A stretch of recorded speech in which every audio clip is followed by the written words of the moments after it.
Hello everyone, welcome back to my channel. This is Christine with Patter Crafts, and today I'll be making 4 cards using the August 2019 Flavor of the Month card kit by Scrapping for Less. The theme for August is exotic animals. So for the first card here, I'm using Collection 1. I'll also be using Sketch 3. Scrapping for Less usually has a sketch sheet that you can download and print off that kind of coordinates with each one of their kits. So if you'd like a copy of that, you can just head over to their website and go to the downloads tab, and you should be able to download and print it from there. So for collection 1, the name of this collection is Always Changing. We're using the Always Changing paper by Scrapping for Less and the One in a Chameleon stamp set by Lawn Fawn. I am making a shaker card for card number 1 here. So first I am going to cut my pattern papers down. I am using the stitched rectangle die for my main panel. This piece here is kind of going to cover a little more than half of the front where my shaker part's going to go. And I want to carry that stitching through. So what I'm doing is I cut the paper first down with the stitched rectangle die just to cut the paper. And then I wanted to get some stitching on the other side, so I just kind of tried to line it up as best I could, run just enough under the cuddle bug to create those little stitched lines. Because if I go too far, I might trim it in places I don't want to, so usually I just kind of do it that way. I used a circle die to cut out where my circle is for my shaker part, because it's going to be a circle shaker. So for this thought process of what's going to be in the shaker part, chameleons change to either for protection, they blend into their environment. They've been known to change their color based on their mood. So I want my little chameleon to blend into my pattern paper. So I stamped him out on the pattern paper, and then I fussy cut him out. You do not need to do this step if you want to make a card similar to this. This was kind of, I didn't need to do what I did because I just end up putting him right on the pattern paper, exactly where he needs to be. I think if I were to pop him up, that would probably be a good reason to stamp him, fussy cut him out, and then put him on the pattern paper. But since I did not pop him up, that step could have totally been avoided. So if you make a card similar to this, just know you could just stamp directly on that little inside piece and you're going to get the same effect. So just using some 3M foam tape to create my little shaker window and also to pop the little panel up on the main panel, which is the white with the hearts. This particular foam tape, one layer, the sequins shake a little bit, 2 layers if you really want them to shake a lot. So I trimmed this part down. I'm going to go ahead and put my sequins there. I should have spread them out just a little bit because they did pile up there. So you'll see that I'll have to bring in my bone folder and try to push them around because they kind of got stuck and then they wouldn't move. So we had to break them up a little bit. And then I'm going to go ahead and adhere this whole panel to that main panel, which I guess I call it a main panel, but it's mostly covered up. So I guess it's not. So, on this little white flag, which is found in the collection, I'm going to stamp the sentiment and also the little chameleon. Now, these little flags have a toothpick on the side, and I was having a hard time stamping this without that toothpick being in the way. So I grabbed my cutting plate from my cuddle bug, and I put it right over the edge so that the toothpick would not be in the way. It worked out perfectly. So if you're having a hard time, you want to stamp on these flags, put them on something where the toothpick can kind of hang over the end so that your paper can be a little more flat. So to adhere my flag, I'm just adding some foam tape to the side that's going to be on the paper with the hearts. And now I am tying on the brown cord into a little bow. This brown cord is found in your kit. It is a little bit slippery, so I did have to bring in some glue dots to kind of move my bow the way I wanted it to be on the card front. And I do bring in some washi and tape it completely down in the back because it was moving. But I love the look of the cord. But just know if you're going to make a bow with it, you might want to put like a little glue dot or something underneath it to kind of hold it in place. Now, because I wrap the cord around, I don't want there to be any bumps on this, so I am going to just pop this whole panel up on another layer of foam tape. So for those of you that pay attention to Scrapping for Less's blog, you may have realized this was the card I used for my sneak peek on Monday. And so this is how it was created. Just using my little gel pen there because I got some ink where I didn't want it, so I'm using the little white gel pen to cover that up. Now for the inside of the card, I'm just grabbing a white mat. I usually have these already pre-cut. Adding a very small sliver of scrap paper to the left. And then from there, I'm going to create like a little scene using the stamp set. So I've got the branch. I'm going to go ahead and add our chameleon on top and grab the little leaves stamp and stamp some leaves on there. So there you have it, your one in a chameleon. That is card 1 using collection 1. So moving on to collection 2, this theme's name is, or this collection's name is Slowly and Slothly. So we have the Slowly and Slothly paper by Scrapping for Less, and let me tell you, it is so cute. And we're also using the Thanks to Sloth stamp by Sunny Studio. For this card, I'm using sketch number 1 as my inspiration. So of course, grabbing my stitched rectangle dies. They are a go-to. Anyone who's watched my videos probably knows that already. But I'm going to go ahead and trim down my pattern papers. For my card base, I am using the snow cone cardstock that's found in the kit. For that card number 1, I used the cardstock that's called chocolate. That was also found in the card kit, in case anyone was wondering. So I'm going to go ahead and cut out all of my little pieces of paper for my different layers. I couldn't find my rectangle die, so I did just cut that plainly. So it's not going to have the stitching that matches, but I'm probably the only one who's ever going to notice. Adding my little fishtail to the bottom on our little sloth paper. Go ahead and adhere that down, and then with the matching paper, I have my little square there. That is where my little sloth is going to be. You can see him there on the left. I've already colored him in. So collection 2 also has a leaf die. So I did cut out some leaves, and I'm using some peeled paint distressing just to kind of darken up the edges. This particular die, I can leave an embossed image on the top, but I needed to have probably put a shim in for mine because I could see it on a couple of them, but really, not really. So just know, like, if you get a die that's got like a little bit of decoration that looks like it's on the top, put a shim in when you die cut it. It should emboss whatever is on your die. Just random thoughts. So I'm going to go ahead and put my 2 leaves on, and then I'm going to pop up my little sloth with some foam tape. I did stamp him and color him with the Arteza Real Brush pens off camera. I added one of the green gems to where those 2 leaves meet. Those are found in this collection. Adding just a few sequins to kind of finish that front off. That first sequin, it's really big, so I definitely needed a lot of extra glue for that one, which you saw me put on there.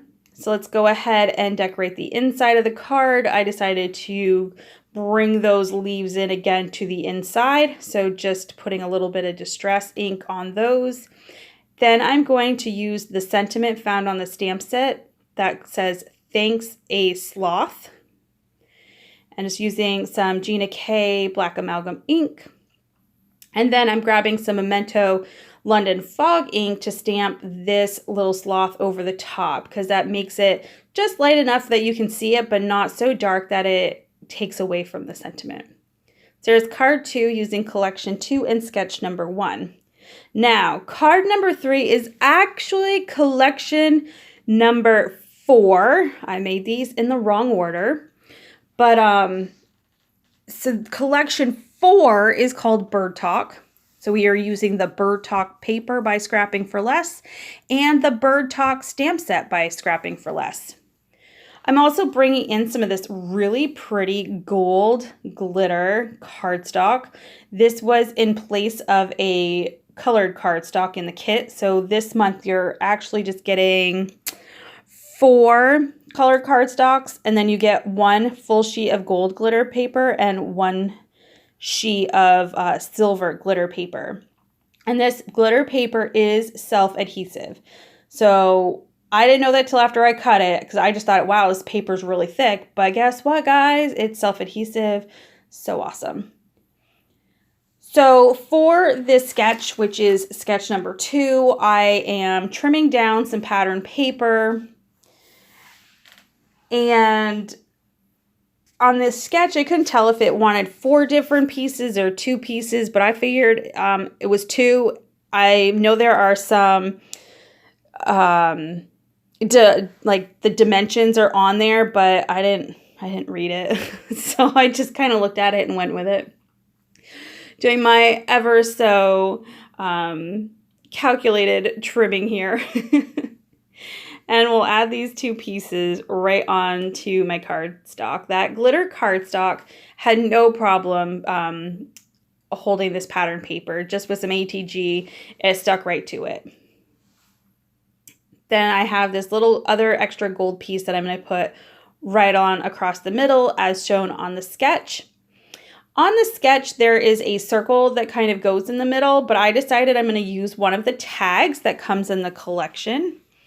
It's like a white tag and it has some gold foil at the bottom, so it totally goes with all of the paper and the gold cardstock. So here's one of the images, or both the images from the stamp set as far as the birds go. Again, just using the Arteza Real Brush pens. I am not doing any shading. I'm not bringing in any watercolor. I am just straight coloring with the marker or the pen just the way it is. I'm using just some basic colors: yellow, green, red, blue, and orange.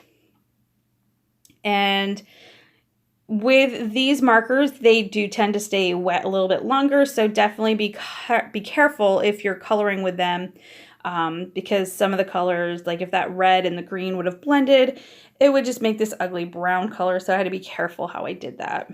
So once I have this image colored, I did let it dry for a minute, and then I went ahead and cut that out. Then I decided to grab some of these flower embellishments that come in the collection. And there is no twine in this collection, so I just grabbed some ribbon from my stash. Most of us probably have something like that, or you don't have to put anything on there. I decided to add some white ribbon to this tag. I am popping my bird up on some foam tape, and then I have the flower there. I am just using a couple of glue dots to adhere that, and the top part of the flower did come off, so I just added another glue dot to that and popped it right back on. Easy peasy. So now I'm going to add some of these really bright sequins to my tag. I just add a green, a red, and a blue. Let's kind of carry on the colors of the bird onto the tag, and I thought I just gave the tag a little something extra in some of those white spaces. Now for the inside, I keep it pretty simple. I'm just using the sentiment from the stamp set that says Happy Bird Day.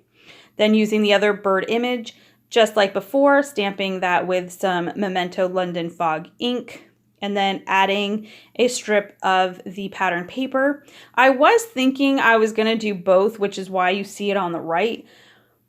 because it's a little different. Usually I always put it on the left, but it didn't look as good together there as it did on the front. So I left it like that. So now this is collection 3, but card 4 in my video. This collection is called In the Desert, and it's using the In the Desert paper by Scrapping for Less and the Meerkat stamp by Newton's Nook Designs. So for this one, I am using sketch number 4 as a somewhat inspiration for this card. I kind of follow the sketch, but not really. I mean, I guess it's pretty close. Anyway, I'm using some more of that chocolate cardstock found in the kit. And you'll notice I'm not using my sketch or my rectangle die for this. I'm kind of just measuring out little tick marks where I want to cut this pattern paper. I want to give a very, very small brown border to the back of this. Now I did check my stash because at first I was thinking I was going to follow this sketch pretty closely. I was going to, back all of the different pieces with this brown paper, but I didn't have anything as dark as this. So I ended up scratching that idea and kept pushing forward, but my papers were not going to, be matted with the brown paper. And this is me trying to find something. Did not happen, but that's okay. So once I decide that's not going to work, I'm just going to work with these pattern papers. I bring in a few different pieces that I think are going to stand out enough from each other where they don't need to be matted. So I also want to use this little doily piece. So I think I'm going to cut it in half, but I don't end up using half of it, which is too bad. If I would have thought more about it, I would have cut it differently so I don't feel like I wasted a big piece of it. So this is where I'm like, oh, well, I'm going to use half, and that doesn't really work out the way I want it to lay on the card. So I cut it down some more, and this is pretty much the size that I am happy with. If I would have thought about it a little more sooner, I would have cut it to that way to begin with, and then I would have had more, but you don't need to hear me whine about it. So we're going to go ahead and stamp out our meerkat with the Gina K black amalgam ink. And I stamp him and I color him off camera. I do use Copic markers. And for this pattern paper, I want it to be big enough that I can kind of tilt the image and the image will still pop out. I'm really happy with how this card turned out. So in this little banner, I am stamping the sentiment that says merely happy birthday. And then I just cut the end off because I had already glued down that paper, so I wasn't going to get it underneath. Now we have this fun little embellishment with this flower.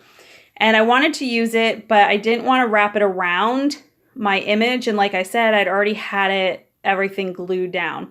So what I did is I just cut the twine on the left side of the flower and just added a little piece of it there to the edge. Used a bunch of multi-matte medium to hold it down and then had to wait for it all to dry before I touched it and cut off all the excess and put this card together. So I have some extra twine for it to use for another card, but I'm using the flower on here. And then for the inside of the card, I am just adding a piece of the scrap paper. And I didn't really have a piece of scrap paper, so I just cut a piece. I'm going to go ahead and adhere that in, and then I'm going to grab our meerkat stamp again. I am going to use the London Fog ink and just stamp that right there, and that will do it for card number 4. So thank you all so very much for joining me today. If you like this video, please give it a thumbs up. If you'd like to see more and you're not already, hit that subscribe button. For more information, check out the blog hop. I'll leave a link in the description below. But until next time, everyone, have a great day or night. Bye.